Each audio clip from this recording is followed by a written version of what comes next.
Welcome to TVI Tips from Amanda. I'm going to go to my home screen really fast.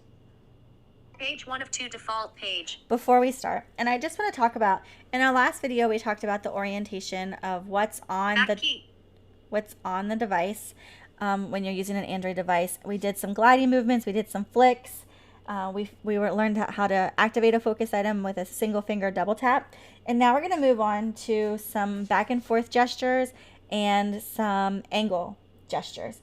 So when you are in a list and you want to move to the first item on a screen, you will swipe up and then down. And what you really need to know here is it is a single movement, meaning I'm not lifting my finger. When I swipe up and then down, my finger is going to stay on the screen. Google. If I try, folder, and it's notification. It's a quick flick. Double tap to activate. If we go slowly, it's going to double tap and hold to long press. Double tap to activate. If you go slowly, your double tap and hold to long press. Double tap to activate. If you go slowly, your device. Double tap and hold to long. Let's change our focus here. If you go slowly, your device is going to think you're trying to select or focus on an item. So let's do a quick up and down movement. Move to the beginning. Weather. So you heard her. Double tap and hold to long press. You heard her say I was moving to the beginning with my up and then down. We're going to move to the last item on the screen by doing a down and then up. Move to the end. Apps. And so she said. Double tap to activate. Move. Double tap and hold to long press. She said move to the end, which was in this case the apps button. So when you're doing these back and forth gestures, it's a quick movement. You're keeping your finger on the keys. So to scroll forward, if you're on a page that's longer than one screen, you're gonna swipe right and then left. So in order to do that, we're gonna have to find something that's longer than one screen. And I know right away that the settings option has turned off. Settings has that. 3 p.m. So we're gonna find settings. Apps. Last item. I'm on apps. App screen. Page Opening 1 of apps. 1. Apps. Now, I know it's settings is at the bottom, so I'm going to do my swipe. Move to the beginning. Google folder. Up and down is beginning, so I'm going to go. To activate. Move to the end. More options button. It said move to the. Tap to activate. It said move to the end, but it put me at the more options, which is at the top. So I think that's very interesting. I'm going to try that again to go to the last item on the screen, do a swipe down, then up.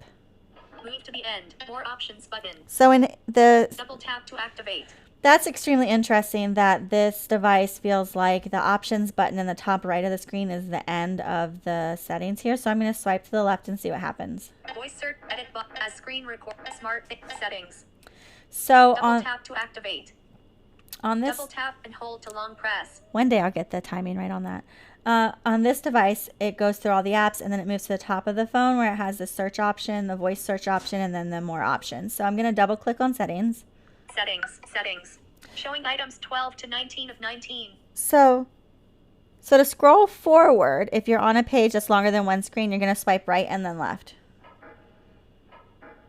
It's not working. So it's probably because I'm at the bottom of the page. Well, let's practice our back and forth gesture to move to the top. We're going to swipe up and then down.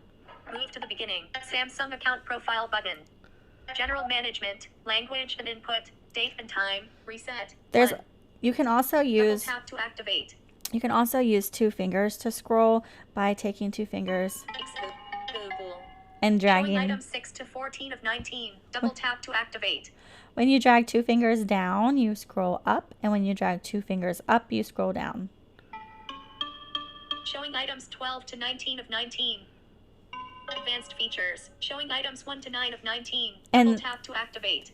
The cute little sound clues can give you an idea of if you're scrolling the right direction. So we're going to scroll down. By always on display. Fingerprints. Showing. Double tap to activate. Advanced features. Showing item. Double tap to activate. Settings. Advanced. Showing okay. Settings. So are you done talking? So in this one, it's not able to show me how to scroll forward and scroll backwards. I might have to do a little bit of research on that and come back and make a third video since I can't get that to work. You can also move sliders like your volume up and down. You would swipe right and then left to move the volume up. Go back home. Screen. Page 1 of 2 default page. Page 1 of 2 default page. So I'm back home. When you're doing a slider, you do the swipe right, then left to go up, and swipe left, then right to go down.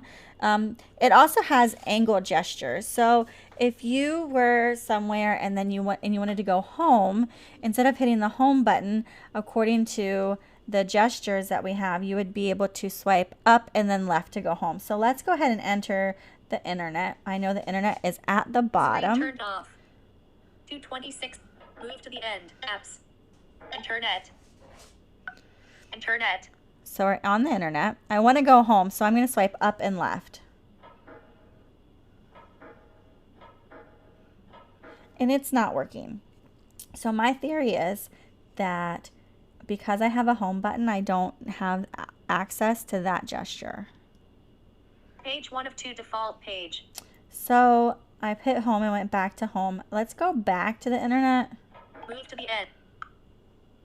Internet. Internet. And let's find the search bar. We'll do a Google search here. Add to edit, refresh, Google, image, Google, Valentine, discover heading 1. Web. Discover. Researchers find a way to 3D print whole objects in seconds. When you think of 3D printing, you probably imagine a structure being. Researchers find a way to 3D print whole objects in seconds. Engadget. Banner. Made. Researchers find a way to 3D print whole objects in seconds. So I like this website. I went ahead and went here, but I want to go back. So I want to see if the swipe down then left will take me back. Design. Researchers, capital R, Romeo. So now I'm thinking that maybe those options are not going to work on this device, maybe because it's too old. So let's try this one. We can get an overview by swiping left and then up. Advertisement link. Double tap to activate. All right, that one didn't work either. So let's try right then down for notifications. That doesn't work either. We could go up and then right to open the next. Mango. Okay.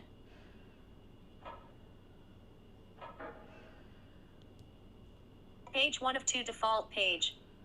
It says right and then down is only available on some TalkBack versions. So my theory is maybe my device is too old for some of these TalkBack or voice assistant gestures. That's absolutely entirely possible. I do think there's a way for us to get to the notifications, and that is shade. a 2-finger swipe down from the top. It's very similar to how you would get to notifications on an Apple device. And while we're in there, we can also glide around. 2:29 p.m. Open set airplane mode, flashlight off, but auto rotate on button, Bluetooth on button, sound on button, Wi-Fi on Android system, 2/12/20, app icon badges. When you dismiss all Galaxy Store, 2 Gmail, software, Google Play, software of Google Play, system emergency calls only. So you can go through any of your alerts if you've missed them by doing a 2-finger swipe down from the top. I know that the angle gestures were not working on this device. That doesn't mean that they won't work on other devices. So let's just quickly review them really fast.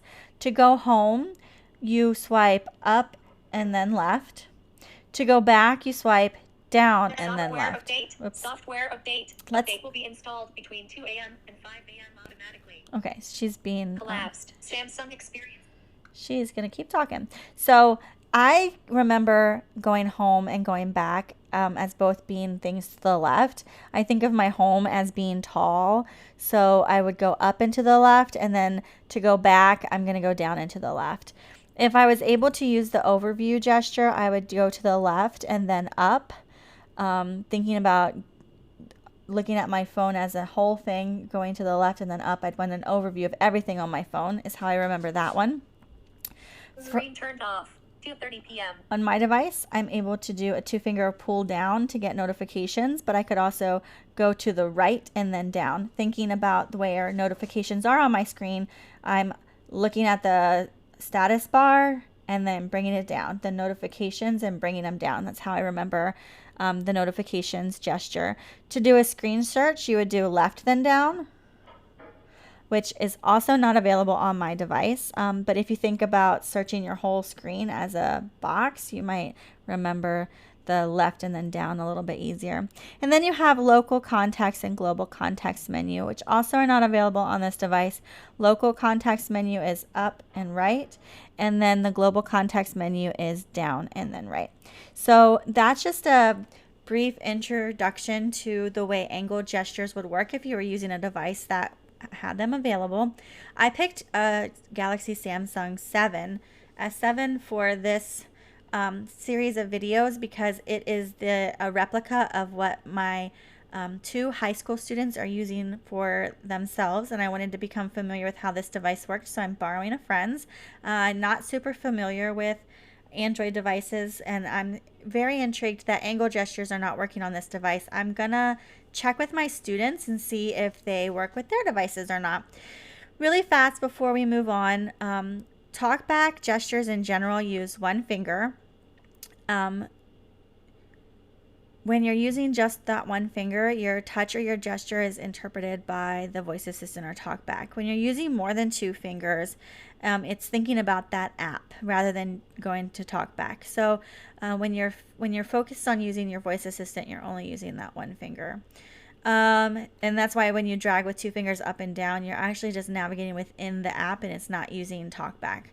In some apps, you can zoom. Screen turned off. By 2 p.m.